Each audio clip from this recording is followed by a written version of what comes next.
नमस्कार, स्वागत है आपका बिहार समाचार में। चलिए जानते हैं आज की बिहार की अब तक की सबसे बड़ी और महत्वपूर्ण खबरों के बारे में। हम सभी खबरें आपके लिए काम के लेकर आए हैं, पर इससे पहले अगर आप चैनल पर नए हैं तो चैनल को सब्सक्राइब जरूर कर लें ताकि आपको बिहार की हर ताजा तरीन खबरें सबसे पहले मिल सके। तो चलिए शुरुआत करते हैं आज की पहली और बड़ी खबर से।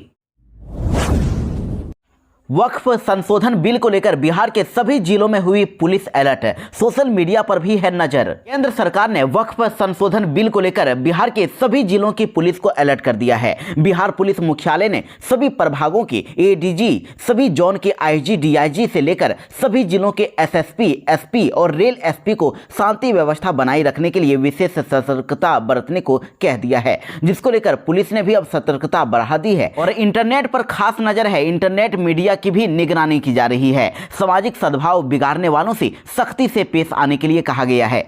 वक्फ संशोधन बिल को लेकर पूरे बिहार में हाई अलर्ट जारी किया गया है। बिहार में बंद होने वाले हैं 1.5 करोड़ से भी ज्यादा राशन कार्ड। ई-केवाईसी के लिए अब नहीं मिलेगा और टाइम।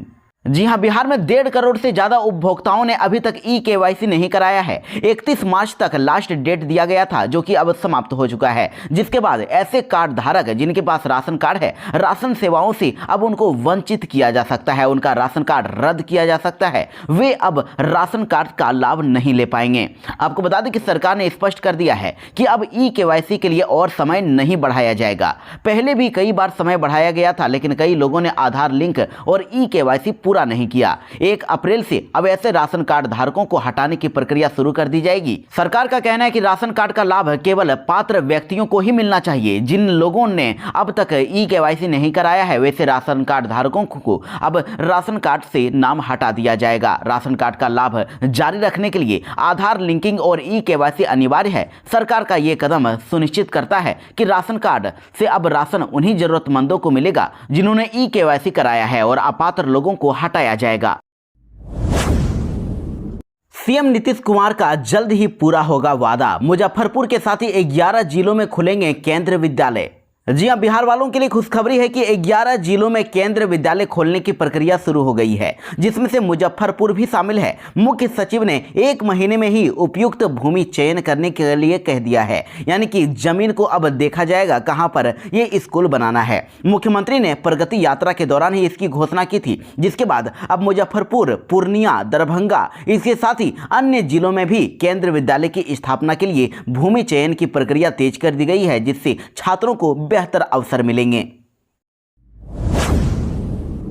पटना हाईकोर्ट ने सरकार को दिया बड़ा आदेश। बिहार में लैब टेक्नीशियन के विज्ञापन बहाली पर लगाई तत्काल रोक।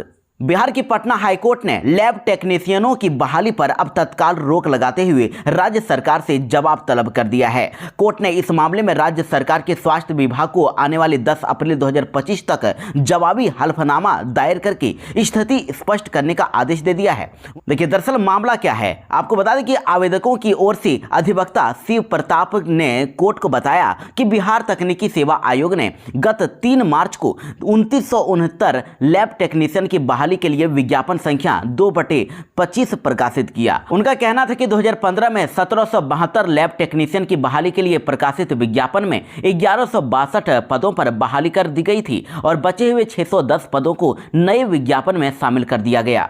जबकि सुप्रीम कोर्ट ने 2015 के विज्ञापन पर यथास्थिति बरकरार रखने का आदेश दिया है। उनका कहना था कि 2015 के विज्ञापन सवालों के घेरे में हैं। आयोग ने बहाली के लिए विज्ञापन प्रकाशित कर दिया, जो अपने आप में गलत है। इस मामले पर अगली सुनवाई अब 10 अप्रैल 2025 को होगी।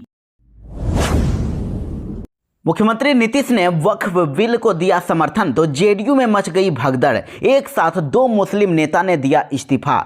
लोकसभा में वक्फ संशोधन विधेयक पास होने के बाद अब जेडीयू में भगदड़ मच गई है। इस बिल के विरोध में जेडीयू के 2 मुस्लिम नेता ने अपने पद से इस्तीफा दे दिया है। ढाका से जेडीयू नेता सह विधानसभा प्रत्याशी मोहम्मद कासिम अंसारी और जमुई से जेडीयू अल्पसंख्यक प्रदेश सचिव मोहम्मद शाहनवाज मलिक ने अपने पद से इस्तीफा दे दिया है। उन्होंने अपने त्याग पत्र में लिखा कि लाखों करोड़ों भारतीय को यह विश्वास था कि नीतीश कुमार सबसे बड़े सेक्युलर का चेहरा है, लेकिन वक्फ बोर्ड संशोधन विधेयक का उन्होंने समर्थन करके सबको बता दिया है कि उनके मन में क्या है। इसलिए पार्टी के सभी पदों से हम इस्तीफा देते हैं और कहा अलविदा नीतीश कुमार, अलविदा जेडीयू। और जनता दल यूनाइटेड यानी जेडीयू के दोनों मुस्लिम नेताओं ने पार्टी के राष्ट्रीय अध्यक्ष नीतीश कुमार को अपना इस्तीफा भेजा है।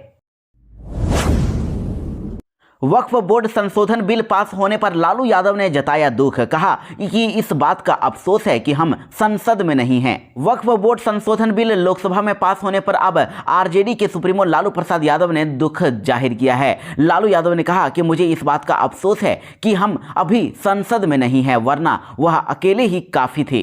राष्ट्रीय जनता दल के लालू यादव का यह बयान सोशल मीडिया प्लेटफॉर्म पर एक्स पर जारी किया गया है। इस बयान के साथ साथ लालू प्रसाद यादव का संसद में दिए गए भाषण का वीडियो भी जारी किया गया है, जिसमें वो बिल में संशोधन के विरोध में अपनी बात कहते दिख रहे हैं। और लोकसभा में वक्फ बोर्ड संशोधन बिल पास होने के बाद लालू यादव ने कह दिया है कि संघी भाजपाई नादानों, तुम मुसलमानों की जमीन हड़पना चाहते हो, लेकिन हमने सदा वक्फ की जमीनें बचाने के लिए कड़ा कानून बनाया है और बनवाने में मदद की है।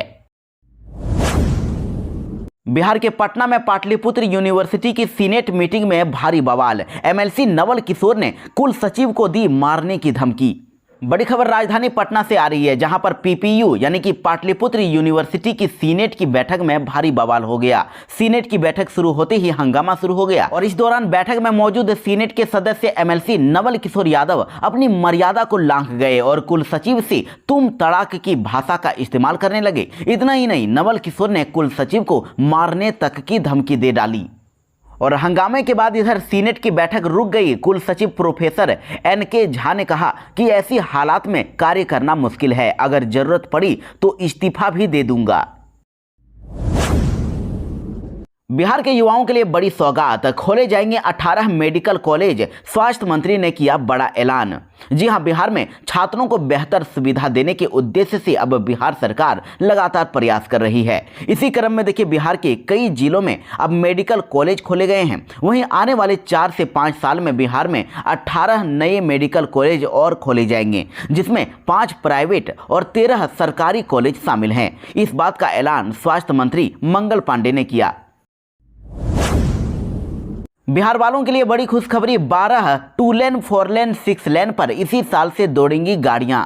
बिहार में इस साल विधानसभा के चुनाव होने वाले हैं। चुनावी साल में नीतीश सरकार कार्यों को तेजी से निपटा रही है और इस वर्ष दर्जन भर ऐसे प्रोजेक्ट्स हैं जिन पर आवागमन शुरू होगा और 676 किलोमीटर लंबाई वाले प्रोजेक्ट पर इस साल ही काम पूरा होकर आवागमन शुरू होने की उम्मीद है और जिसकी लागत 13,667 करोड़ रुपए है। साल 2027 तक बिहार की दूर दराज इलाकों से राजधानी पटना मात्र 4 घंटे में ही पहुंचने के मुख्यमंत्री नीतीश कुमार ने जो लक्ष्य तय किया है उसे प्राप्त करने में आसानी होगी। देखिए, आपको बता दें कि पटना गया डोभी 4 लेन सड़क का निर्माण 127.22 किलोमीटर लंबाई में करीब 5,519 करोड़ की लागत से हो रहा है। इस सड़क को 30 जून 2025 तक बनाने की तैयारी है। वहीं इधर पटना में सरिस्ताबाद से नाथुपुर तक करीब 3.91 किलोमीटर लगभग 4 किलोमीटर लंबाई में 96.78 करोड़ रुपए की लागत से सड़क 31 दिसंबर 2025 तक ही बनाने का लक्ष्य रखा गया है। और इधर वाराणसी औरंगाबाद 6 लेन एनएच का 179.78 किलोमीटर लंबाई में 2,848 करोड़ की लागत से 31 दिसंबर 2025 तक ही निर्माण पूरा हो जाएगा। इसी प्रकार औरंगाबाद चौरदाहा 6 लेन 31 दिसंबर 2025 तक निर्माण कार्य पूरा होगा। बेगूसराय शहर में 4 लेन एलिवेटेड सड़क का निर्माण भी बहुत जल्द 31 दिसंबर 2025 तक यानी इसी साल के अंत तक पूरा हो जाएगा। साथ ही जो भी निर्माण कार्य अभी कराए जा रहे हैं उन सभी सड़कों को, सभी काम को पूरा जल्द से जल्द किया जाने का लक्ष्य रखा गया है। कुएं की सफाई के दौरान एक साथ 8 लोगों की दम घुटने से हुई मौत, गांव में हुआ मातम। ये बड़ी खबर बिहार से नहीं बल्कि मध्य प्रदेश से आ रही है। मध्य प्रदेश की खंडवा जिले के कोणावत गांव में एक दुखद घटना घटी है, जहां कुएं की सफाई के दौरान 8 लोगों की मौत हो गई। बताया जा रहा है कि कुएं में मौजूद जहरीली गैस के कारण दम घुटने से सभी बेहोश हो गए और बाद में डूबकर उनकी मौत हो गई। पुलिस और रेस्क्यू टीम ने 8 शव को कुएं से बाहर निकाल लिया है।